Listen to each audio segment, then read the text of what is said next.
I think that I've now, at 63 years old, suddenly owned that it's not a bad thing to speak your voice. There was like photos with her and Prince Andrew way back in the day when she was like in her... Oh, the walls of Monteceto are trembling again, and not because of another Netflix crew or a PR stunt gone wrong. This time, it's way bigger.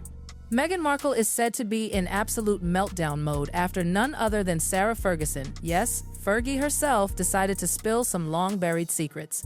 What she just revealed has sent royal insiders and Hollywood circles into a frenzy. Fergie's comments dragged up Meghan's alleged yacht days and even hinted at a connection to a certain duke long before Harry ever entered the picture. The result? A scandal so wild that Buckingham Palace reportedly had to break its silence behind closed doors. Grab your tea, because this isn't just another rumor. This is the kind of drama that makes the crown tremble and blows up every gossip column in Hollywood. It all began so quietly, too quietly. Fergie was doing a sweet little promo for her. New book, all calm, all healing, and forgiveness. The tone was nostalgic, harmless, until someone brought up Meghan Markle's modern influence on the monarchy. That's when the air changed. Witnesses say Fergie's expression hardened, her smile froze, and she simply said, "Oh, Meghan." Then that sly, knowing smirk crept across her face as she added, "She's not the first young woman fascinated by royal life or the perks that come with it." The interviewer gave an awkward laugh, but Fergie didn't. She kept smiling that mischievous Fergie smile and continued, "I remember years ago there were whispers about a certain yacht summer. You know, those glamorous trips where everyone's dressing up, chasing attention, hoping someone important is watching? Then came the line that detonated the internet. Some of those faces ended up in very unexpected places, including Buckingham Palace." Cue the collective gasp from royal watchers everywhere. And King Charles has very much been dragged into this. The king has been heckled during an official... Eyes instantly turned to Prince Harry and Meghan Markle's former home, Frogmore Cottage, as internet detectives began connecting dots. Because, as eagle-eyed fans quickly noted, there was one infamous yacht trip from the early 2000s that's haunted Meghan's internet history for years. Those glamorous parties off the coasts of Greece and Monaco where models, Hollywood hopefuls, and the ultra-rich mixed.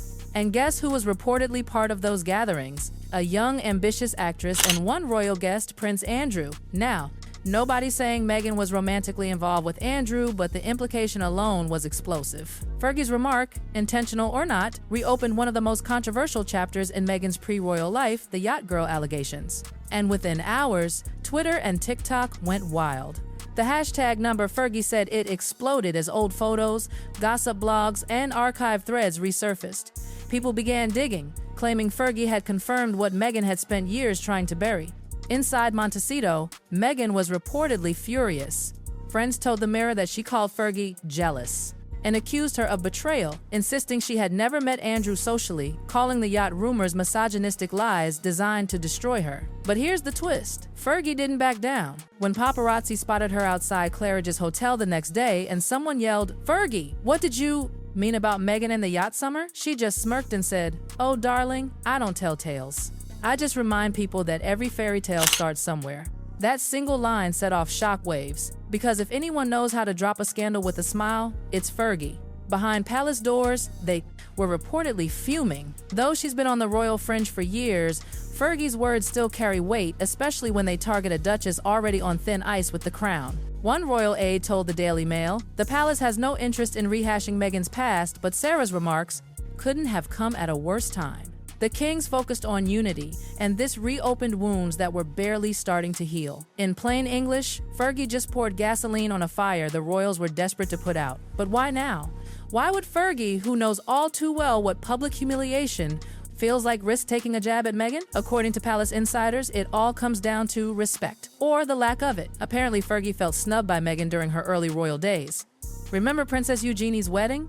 That moment when Meghan chose to announce her pregnancy stealing the spotlight from the bride? Well, Fergie never forgot. One insider said, Fergie thought it was classic Meghan turning someone else's moment into her own headline. So when the chance came years later to remind the world that Meghan wasn't always the polished duchess she portrays, Fergie couldn't resist. And honestly, when it comes to royal revenge, no one plays the long game like the Windsors. Meanwhile, Hollywood went into panic mode. Meghan's PR team reportedly began scrubbing certain search results, contacting outlets, and begging them not to mention those old yacht rumors. But, as we all know, the internet never forgets. Archived blogs reappeared, old pictures resurfaced. Former industry acquaintances started whispering about who Meghan used to know, how she climbed the ladder, and what rooms she had access to. And then came the worst part, Prince Andrew's name being even remotely linked to her. In PR terms, that's the ultimate red flag. One Hollywood insider said bluntly, if Fergie's even hinting Meghan was around that circle even socially, it's a PR nightmare. You can't put that genie back in the bottle. Within 2 days, global headlines screamed, Fergie's yacht comment sparks royal panic, Monteceto meltdown, Meghan furious over Duchess Sarah's remarks. Was Meghan's past more connected to the royals than we thought? It was as if Meghan's old Hollywood life had come crawling out of the shadows, and this time, she couldn't control the publicly apologized for taking abusers' cash and vowed to cut. Fans noticed something strange. Meghan's official website and social media pages went silent. No updates, no posts, no appearances.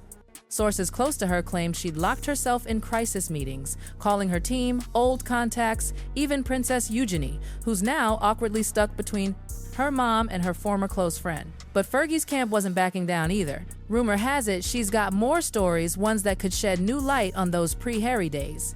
If that's true, then buckle up, because this drama's just getting started. For years, Meghan's team worked to bury that era, the yacht trips, the Hollywood hustling, but Fergie had just broken the unspoken royal rule, never expose the past. Now, Meghan's nightmare had arrived, her old world colliding with her royal image, and the internet refusing to let it go. She was cornered by Fergie's wit, by the receipts, by her own history. The big question now, what will Meghan do next? Because if there's one thing Meghan Markle knows, it's how to fight back. The moment that story hit the airwaves, it was like lighting a match in a gas-filled room. Meghan wasn't just upset, she was livid. Insiders say she stormed through her Monteceto mansion, phone in hand, pacing, messaging her team nonstop. After everything I've done for that family, she reportedly muttered, disbelief turning to anger. But if Hollywood taught her anything, it's this. When someone tries to control your story, you take the pen back. And that's exactly what she planned to do. Within hours, her PR powerhouse was in full swing. Crisis calls, late-night emails, carefully crafted no comments, all signs that something big was brewing. According to insiders, Meghan began building her counter-narrative, not just a rebuttal, but a reclaiming. She reportedly reached out to a top streaming exec about a new documentary, a Reclaiming of Truth project, a modern Duchess standing tall against whispers, except Fergie didn't blink. When asked about the supposed feud, Fergie just smiled and said, "Oh, I don't think anyone should fear the truth, do you?" That quote went viral. The press lost its mind. Social media turned it into a showdown. The Duchess who stayed versus the Duchess who strayed. Meghan's perfect California image, all soft tones, compassion, and calm, began to unravel. Then came the real, leaked photos, glitzy events, luxury yachts, old parties, totally out of context, but the internet didn't care. They only saw scandal. Inside Monteceto, the tension was unbearable. Harry was furious, not just at the press, but at the palace, at everyone. He tried to protect Meghan before, but this time, it felt personal. Still, Meghan refused to fold. She started reappearing poised, radiant, unbothered, attending women's leadership events, smiling for cameras. Her look said calm confidence, but her eyes said war ready every time they come for me. She reportedly told everybody, "Rain, friend, I come back stronger." And she did, but the cracks showed. Fergie, meanwhile, kept her charm offensive, going talk shows, witty anecdotes, and sly digs that didn't need names. The audience laughed. Clips went viral. Team Fergie trended. Suddenly, Meghan wasn't the victim anymore. She, as said, was being painted as the aggressor. So, she made her next move a bold one. She'd speak on camera. Not a podcast, not a series, a raw, personal interview. Her truth, her voice. But in royal circles, speaking up is riskier than silence. And as she prepared for her televised moment, the whispers grew louder. Fergie's old allies began talking. Former aides, old friends, all chiming in. The story that began as a single sly comment had turned into a full-blown Duchess war. And as one palace insider put it, Fergie's been through hell and back. Meghan's still learning that when you fight the crown fights back harder. Now, as Meghan's Truth Project inches closer, the question isn't who's right, it's who will survive the fallout. Because this time, the walls of Monteceto aren't just shaking, they're crumbling under the weight of two duchesses, one scandal and a truth that refuses to stay buried. And just when everyone thought the fire was finally cooling down, another spark hit the headlines. A royal correspondent leaked that Buckingham Palace aides were privately furious over how Meghan's team was weaponizing the narrative. One insider reportedly told the Telegraph, "It's not the first time Meghan has tried to turn scandal into strategy. The palace expected it, but this time she's up against someone who knows that game better, Fergie." That's the thing, Sarah Ferguson has lived this life. She's been shamed by tabloids, kicked out of the royal bubble, dragged through every scandal imaginable, and still found her way back with charm and grace. And now, people are starting to notice that Fergie isn't just surviving, she's thriving. Her book sales have spiked, her interviews are trending, and her subtle shade at Meghan has made her more relevant than she's been in decades. Meanwhile, Meghan's circle seems split. Some of her closest LA friends are advising her to stay quiet, focus on her brand, and let the storm pass. But others, those who've worked in Hollywood with her, say she can't resist the urge to control the story. And that's the danger, because every time she tries to set the record straight, the internet just digs deeper, finding more old photos, more clips, more fragments of her life before the crown. And let's not forget the royal audience.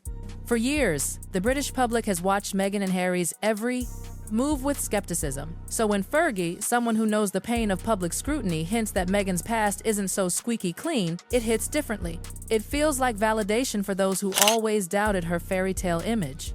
But the biggest shock of all came from inside the palace. Rumor has it that King Charles himself has told aides that the Duchess drama has gone too far. He's reportedly urged everyone, including Fergie, to stop fueling the feud. But by now, it's too late. The headlines have lives of their own. The public isn't letting this story die anytime soon. And deep in Monteceto, where the air once smelled like roses and rebranding, Meghan knows it. Every morning, her team briefs her with the latest fallout, every article, every hashtag, and though she smiles for the cameras, her mind is spinning.